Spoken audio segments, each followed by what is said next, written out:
It was a cold and damp evening in October. The rain was beating on the roofs of the stone houses and playing a gloomy melody.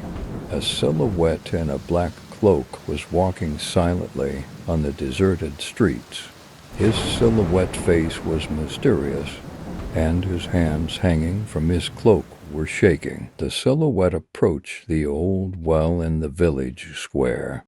The stones around the well were covered with moss and worn away. The silhouette squatted on the edge of the well and started speaking in a whisper-like voice. The words he spoke were incomprehensible, as if he were praying in an ancient language. Suddenly, a scream rose from the darkness of the well. The scream was sharp and terrifying. Residents of the village rushed to their windows, but they couldn't see anyone on the streets. All they saw was a black cloak shining in the rain and a shadow disappearing in the darkness. The next morning, the headman of the village took a few men with him to look at the well in the square. A corpse lay at the bottom of the well, covered in blood. The corpse belonged to an old woman, one of the most respected and loved people in the village.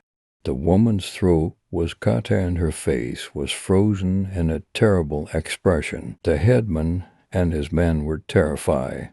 No one remembered that a murder had been committed in the village. This incident created fear and panic among the residents of the village. Everyone was wondering about the secret behind the black-cloaked silhouette and the mysterious curse. Aras and Elvin, two of the young people of the village, decided to solve this mystery. Aras was a brave and curious young man.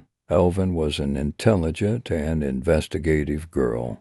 Together they began to investigate the death of the old woman and who the silhouette and the black cloak was. Aras and Elvin went to the old woman's house during their research.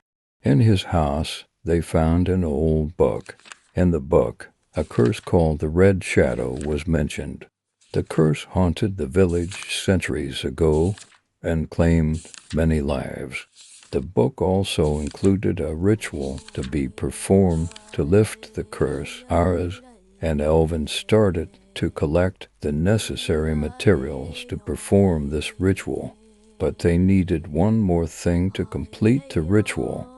Find out who the Crimson Shadow was. Aras and Elvin started talking to the village elders to find out who Red Shadow was. One of the elders said that the Red Shadow lives in the dark forest and you should never approach him. Despite their fears, Aras and Elvin decided to enter the dark forest.